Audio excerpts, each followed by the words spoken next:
क्या आपको भी डॉक्टर्स ने यह कहकर घर भेज दिया है कि तुम्हारा टिनिटस और हेयरिंग लॉस अब कभी ठीक नहीं हो सकता?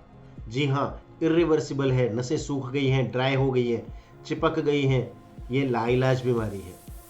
दवा खाने के बाद क्या हुआ था? ऐसे 15-20 दिन के बाद थोड़ा ठीक लगा सर। पर नीचे अच्छा, मतलब हल्का फुल्का थोड़ा ठीक ठीक लगा। आपको 2 साल से है ये?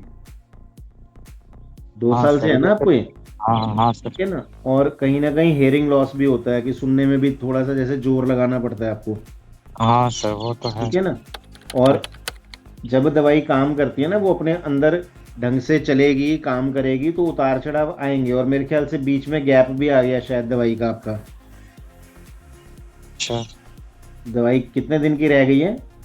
तो वैसे तो 2 से 3 दिन का बच्चा है सर। हाँ, तो आने में भी तो समय लगता है। मेरे ख्याल में हाँ 8-10 दिन लग जाते हैं आपके पास पहुंचते हुए। वो चलो तो कोई है बात सर। नहीं, कोशिश करके पहले मंगा ले करो। एक आपने ये लिखवाया था कि ज्यादा सोचने से भी मेरा ये टिनिटस बढ़ता है। हाँ ये तो बात है सर। तो मतलब सोचने पे ओवरथिंकिंग थोड़ा हो कुछ जाता है। फर्क लगा है कि अब उतना नहीं सोच रहे हो आप? कुछ लगा है आपको ऐसा कि पहले से सोच कम हुई है? ऐसे तो हाँ ऐसा लगता है सर। अगर सोच रहे होते तो लगता है कि साउंड बढ़ने लगा। पर अब मतलब सोच में कुछ विराम आया है कि अब उतना नहीं सोचना पड़ता या उतना नहीं सोचते हो? थोड़ा तो वैसे तो होते रहता है सर ये सब। अच्छा।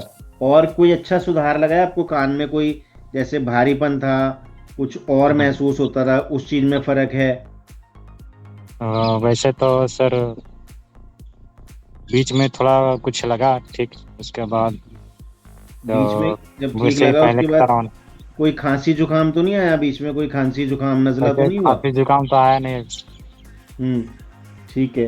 कोई बात नहीं, अभी तो एक ही महीना हुआ है ना दवाई को आपके। ठीक है ना। हाँ देखो सर एक हमारा महीना। मन तो क्या करता है कि हम बिना जहाज के हवा में उड़ जाए। मन का तो बहुत ऐसा तो तेजी नहीं से है सर। भागता है हाँ ना। नहीं, मेरा हाँ कहना, मेरा और आपका सबका एक जैसा ही है। मन तो अच्छा। बड़ी तेजी से भागता है। लेकिन जब हाँ कोई ऐसी बीमारी आ जाती है जिसका पूरी दुनिया में कहीं पे कोई इलाज नहीं है, तो सब्र के साथ चलना पड़ता है। और क्योंकि आपको पहले महीने में ही थोड़ा फर्क आया था और अब थोड़ा फिर से वैसे ही हो गया है, इसका मतलब दवाई अंदर काम कर सकती है आपके अंदर। आपको इतनी उम्मीद तो आ गई है ना कि अंदर दवाई वैसे काम बीच बीच में करेगी। कुछ लगा सर ये 15-20 दिन की दवाई खाने के बाद। वैसे हाँ, फर्स्ट बार में जो दवाई खाए थे सर तो वो लगता है कि और 2-3 से आवाजें आवाजें बढ़ने लगी। मैं और वही चीज फिर कह रहा उसके हूँ ना। बाद हाँ उसके बाद 5-10 दिन खाने के बाद फिर थोड़ा थोड़ा कुछ कुछ लो होने लगा ये तरह। वही है ना, ये नसों की बीमारी होती है, इसमें उतार चढ़ाव आ जाता है। कुछ मरीज ऐसे हम्म, होते हैं जिसमें थोड़ा उतार चढ़ाव रहता है। तो हमें हम्म, एक सब्र के साथ चलना पड़ेगा। हम्म, ठीक है ना, क्योंकि जैसे जैसे अंदर पुनर्निर्माण होता है, नसों का जन्म होएगा, तो हम्म, जैसे कई बार कुछ किए हुए ऐसे भी होते हैं जिनको थोड़ा दर्द महसूस होता है। कोई हम्म। ऐसे होते हैं जिनको थोड़ा सा हवा तेज आ रही है, आवाज तेज आ रही है, ऐसा महसूस होता है। तो ये छोटी मोटी चीजें ना स्वाभाविक हैं, उसमें कोई ज्यादा सोचने वाली चीजें नहीं है। सबसे बड़ी चीज ये है कि इतने सारे पेशेंट हैं जो ठीक हो रहे हैं, उनको फर्क है। ठीक है। तो आप भी उन्हीं में से होंगे, लेकिन अभी जैसे कम ही समय हुआ है दवाई को, इसीलिए उतार चढ़ाव आता रहता है। धीरे धीरे बस। करके अंदर ये सारा आपका सिस्टम कान का बना देगा, ठीक कर देगा। ठीक है ना, क्योंकि नसों की सारी बीमारी है, और जब तक नसें पूरी बनेंगी नहीं फिर से, तब तक तो कुछ नहीं होएगा। एक आपने ये बताया था कि कि पंखा जब चल रहा होता है तब भी सुनने में दिक्कत आती है। ऐसे तो सर पंखा चलता है ना सर। हाँ। तो वैसे तो हवा हवा लगता है तो कान लगता है कि तेज होने लगता है सर। हम्म। हवा चलते मतलब पंखा चलते ही जैसे चलने पर जो हवा लगता है सर अपने शरीर पे हाँ हाँ, मैं समझ रहा हूँ। तो कान में जाती है ना सर। तो वो भी लगता है कि तेज होने लगता है लगने हाँ, पे। लेकिन एक सुनने में भी दिक्कत होती थी आपको? हाँ सर वो सुनने में दिक्कत भी हो जाता है अभी बोल तो उतनी ही रहता है। होती है? जब पंखा चलता है उतनी ही दिक्कत महसूस होती है, या लगता है कि कुछ शायद थोड़ा बहुत है कम? क्या सर। अभी जब पंखा चलता है जितनी सुनने में दिक्कत पहले होती थी, अभी बिल्कुल उतनी ही होती है, या कुछ लगता है कि नहीं शायद कुछ कम हुई है? ऐसा तो कुछ महसूस नहीं हुआ सर। अभी जैसे अभी बाहर में बात कर रहे हैं तो क्लियर सुनाई देता है। यहाँ तो पहले बाहर में बिल्कुल क्लियर था दवाई से हाँ पहले। हाँ, बाहर में तो ऐसे क्लियर सुनाई देता बोलता है तो अच्छा। ऐसा तब होता है सुना दे जब कहीं ध्यान भटका होता है तब ऐसा मत हम्म। मिसअंडरस्टैंडिंग हो जाता है। हम्म। हाँ, तो जब जब कम से कम 60-70% कान खराब हो जाता है ना, तब इस तरह से आवाजें में दिक्कत होती है कि दो चार जने इकट्ठे बोल रहे हैं तब दिक्कत होती है।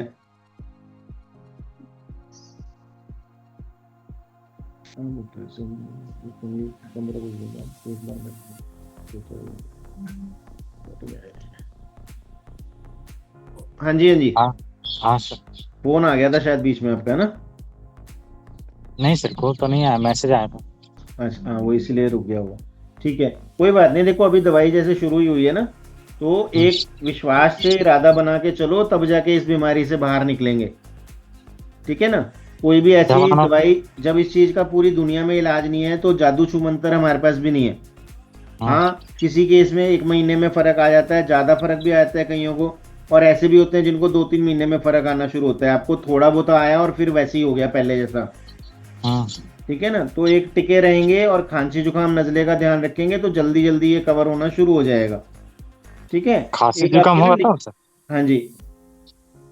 खांसी जुकाम होना पर ये ठीक होगा। मैं कह रहा हूँ खांसी जुकाम ना होए, इसका ध्यान रखना है हाँ, अपने। अच्छा ठीक है सर। ठीक है। मैं एक बार दवाइयां ठीक। बनवा के फिर आपको फोन करवा देता हूँ यहाँ से, ठीक है? और सर ये खाने पीने का कुछ क्या परहेज रहेगा खाने सर? पीने का कोई बहुत ज्यादा परहेज नहीं है, मिर्च मसालों का थोड़ा ध्यान रखना है। बाहर की चीजें जो कम से कम खाएंगे वो ज्यादा अच्छा रहेगी। ठीक है। सर ये चावल खाने के लिए, आलू खाने के लिए मना किया गया है चावल कुछ भी नॉन। खा सकते हो अब आप, आलू भी खा सकते हो। पहले ज्यादा परहेज होते थे, अब नहीं है। आपका कान बहता तो नहीं है ना? नहीं, काम नहीं बहता है सर। हाँ, तो फिर आप खा सकते हो, कोई बात नहीं। आलू चावल खा सकते हैं ना सर? बिल्कुल, आलू और चावल दोनों मिला के भी खा सकते हो। अच्छा ठीक है ठीक सर। है। हम्म। ठीक ठीक, मैं करवाता हूँ। और सर ये नॉनवेज का क्या? कोई बात नहीं, नॉनवेज भी खा सकते हो, हफ्ते में 1-2 बार ही तो खाते होंगे। हाँ, हफ्ते में एक दो बार खाते सर, ज्यादा हाँ, नहीं कोई खाते। बात नहीं, वो भी खा सकते हो। ठीक है। जिनके कान में पर्दे में दिक्कत होती है या मवाद ज्यादा निकलता है उनको परहेज करते हैं अब हम।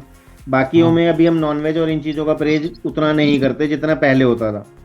नहीं सर, वो तीन ही चीज का दिक्कत होता है सर, या फिर ध्यान भटक जाता है या फिर हाँ, मिसअंडरस्टैंडिंग हो जाता है नहीं, या कर सकते हो आप, बिल्कुल कर सकते हो, हाँ कोई दिक्कत नहीं है। खा काम में सकते आवाज हो आप। रहती है, बस। ठीक है, खा सकते हो आप, कोई बात नहीं।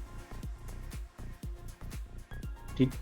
क्या आप भी रात रात भर कान में सीटी, गुनगुनाहट, झिंगुर जैसी आवाजें, दिमाग में बस नेगेटिव सोच के साथ जागते रहते हैं? अगर हाँ, तो शायद इस कहानी में आपके लिए भी सीखने को बहुत कुछ है। जी हाँ, हमारा ये पेशेंट अंदाजा लगभग 25 साल की उम्र और पिछले कम से कम 2 साल से इन्हें लगातार टिनिटस, सुनने में कमी, ऊपर से एंजाइटी, ओवर थिंकिंग, घबराहट, बेचैनी, डिप्रेशन और इसी तरह से प्रॉब्लम बढ़ती जा रही थी। बढ़ती जा रही थी, समझ रहे हैं आप? बढ़ती जा रही थी। अगर आप इलाज नहीं भी कराएंगे या कहीं भी करा रहे हैं तब भी बीमारी बढ़ती जाती है। तो आज का हमारा जो विषय है फ्लक्चुएशन। अगर हमारी दवाई के बाद आपको बीच बीच में आराम आना शुरू हो जाता है लेकिन फिर से पहले ऐसी स्थिति हो जाती है, तो ये रीजनरेशन है जो शुरू हो चुकी है। ये रीजनरेशन है जो अंदर काम कर रही है, लेकिन इसमें बीच बीच में फ्लक्चुएशन आ सकती है, तो उसमें घबराने की ज़रूरत नहीं है। ऑफिस में लोग बात करते थे और हमारे पेशेंट को उनके होठ देखने पड़ते थे, आधी बातें तो कान तक पहुंचती भी नहीं थी। रात रात पर बिस्तर पर लेटे रहना, नींद ना आना, कमरे में सन्नाटा होना, सिर्फ कानों में शोर होता था और दिमाग में एक ही सवाल गुजरता था, क्या मेरी ज़िंदगी यहीं ख़त्म हो गई है? क्या इसका सच में कहीं इलाज नहीं है? डॉक्टरों ने तो बोल दिया था यह इरिवर्सिबल है, लाइलाज बीमारी है। मैंने कई जगह इसका इलाज करवाया, कई जगह चेक करवाया, इंजेक्शन, स्टीरॉयड, गोलियां, ड्रॉप्स, सब कुछ किया, लेकिन सब जगह एक ही जवाब मिला, ये नर्व डैमेज है, नसें सूख गई हैं, इसका कहीं इलाज नहीं होता। अब धीरे धीरे बस कोई उम्मीद रही नहीं थी, ज़िंदगी में एक खालीपन सा आ गया था। धीरे धीरे डिप्रेशन भी बढ़ने लगा था। एक दिन यूट्यूब पर ही स्क्रॉल करते करते उन्होंने हमारा चैनल देखा, हैप्पी ईयर्स, और वीडियोस देखे, और कितने पेशेंट्स ने जब ये बताया कि, और डॉक्टर होते हुए भी कई चैनल्स इन्होंने ऐसे भी चेक किए थे जहाँ पर ये बताया था कि ये बीमारी ठीक होती ही नहीं है। हमारे चैनल पे इन्होंने काफ़ी पेशेंट्स से जब ये सुना कि ये हम ठीक हैं, पहले से बेहतर हैं, और कई केस में फ्लक्चुएशन कभी ज़्यादा कभी कम होना, यह संकेत दे रही है कि बीमारी जमी नहीं हुई है, एक जगह अड़ नहीं गई है, अंदर से रिस्पॉन्स आना शुरू हो गया है, रीजनरेशन की शुरुआत हो गई है, चिंगारी जल चुकी है, अब सिर्फ ठीक होना बाकी है। धीरे धीरे इन्होंने भी ये सोचा कि क्यों ना सच में इसको ट्राई किया जाए। इन्होंने ऑनलाइन कंसल्ट किया, अपनी रिपोर्ट्स और ऑडियोग्राम भेजे और हमारी वैज्ञानिक होम्योपैथिक और प्रमाणिक आयुर्वेदिक उपचार शुरू किया। पहले 15 से 20 दिनों में इनको लगा कि कोई फर्क तो आ नहीं रहा है, लेकिन सडनली कुछ बदलना शुरू हो गया। दिमाग में बेचैनी कम होने लगी, टिनेटस कम होने लगा, बीच बीच में आवाज़ें साफ महसूस होने शुरू हो गई, नींद पहले से बेहतर हो गई और एक समय ऐसा आया जब फ्लक्चुएशन से, डर से उम्मीद का सफ़र शुरू हो गया। कभी कभी टिनेटस बहुत तेज भी हो जाता है, लेकिन कभी कभी हल्का भी हो जाता है।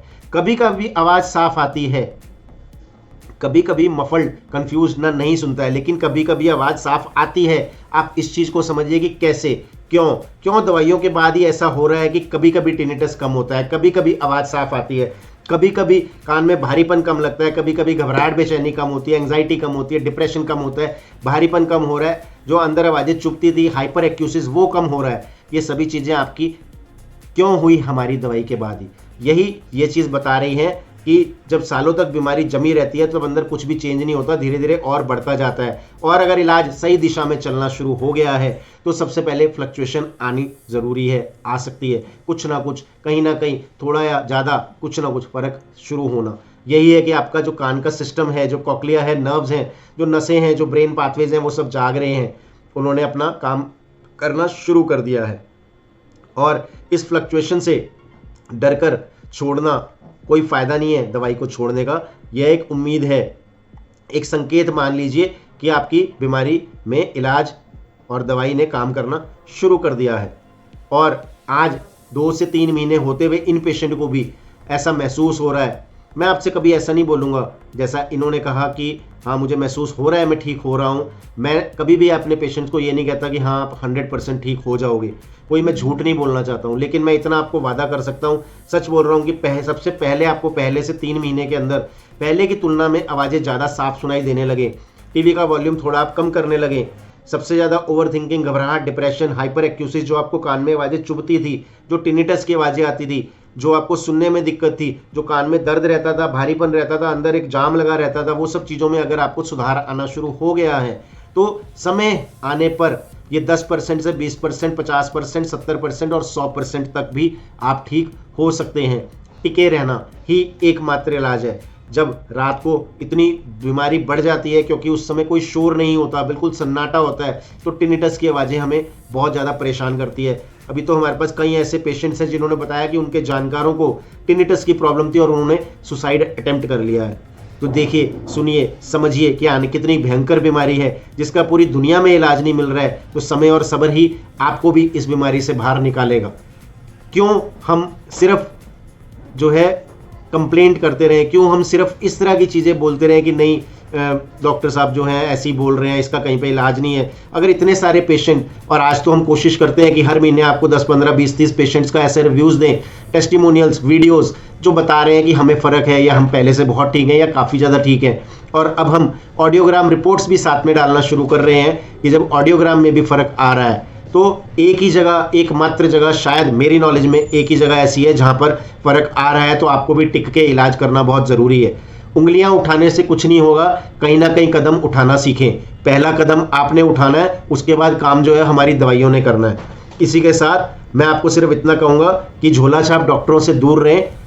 100% authentic BHMS and MD doctor मेरी खुद की क्वालिफिकेशन है, 2005 से मैं प्रैक्टिस कर रहा हूँ, और आयुर्वेदिक की हमारी खुद की मैन्युफैक्चरिंग यूनिट है 2019 से। दोनों की मेडिसिन को ही आपको दिया जाता है और मुझे ऐसा महसूस देता है कि आज आपको ट्राई करने की, कोशिश करने की ज़रूरत नहीं, अब तो टिके रहना ही एकमात्र इलाज है। अगर आप टिके रहेंगे, हो सकता है किसी को पहले महीने में, किसी को दूसरे में, किसी को चौथे में, किसी को छठे में, और किसी को 9वें महीने में, साल में फ़र्क आ जाए, लेकिन किसको कितनी जल्दी आएगा ये हमारे हाथ में नहीं है। फिर भी डाटा के हिसाब से अगर मैं बात करूं तो 20 से 30%, 40% ऐसे पेशेंट हैं जिन्हें पहले 3 महीने में ही सुधार आ जाता है। बीमारी अंदर कितनी है कोई चेक नहीं कर सकता। बीमारी की गंभीरता को समझो।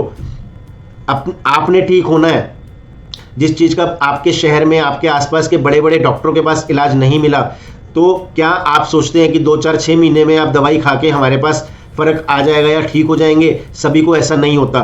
टिके रहेंगे। हमारे पास पेशेंट बहुत हैं जो ठीक हो रहे हैं, किसी को जल्दी, किसी को लेट, ऐसे ऐसे पेशेंट है, मैं हैरान हूँ जो 6-6 महीने 1-1 साल रुके रहे, टिके रहे, जिनको फर्क नहीं था, लेकिन अब उनको भी फर्क आना शुरू हो गया है। वो खुद कहते हैं कि हाँ हमारी बीमारी हो सकता है ज़्यादा गंभीर थी या ज़्यादा अंदर तक थी, लेकिन सडनली उनको दूसरे महीने में, किसी को चौथे महीने में, किसी को छठे महीने में 10%, 20%, 30% एकदम से सुधार आ गया। पहले जो उनको फर्क नहीं था, पहले महीने, दूसरे महीने फर्क नहीं था, तीसरे महीने सडनली फर्क आ गया। तो टिके रहें, हमारे चैनल के साथ जुड़े रहें, नए से नए वीडियोस एंड अपडेट्स आपके पास रेगुलर आते रहेंगे, उसको आप देख सकते हैं, फॉलो कर सकते हैं।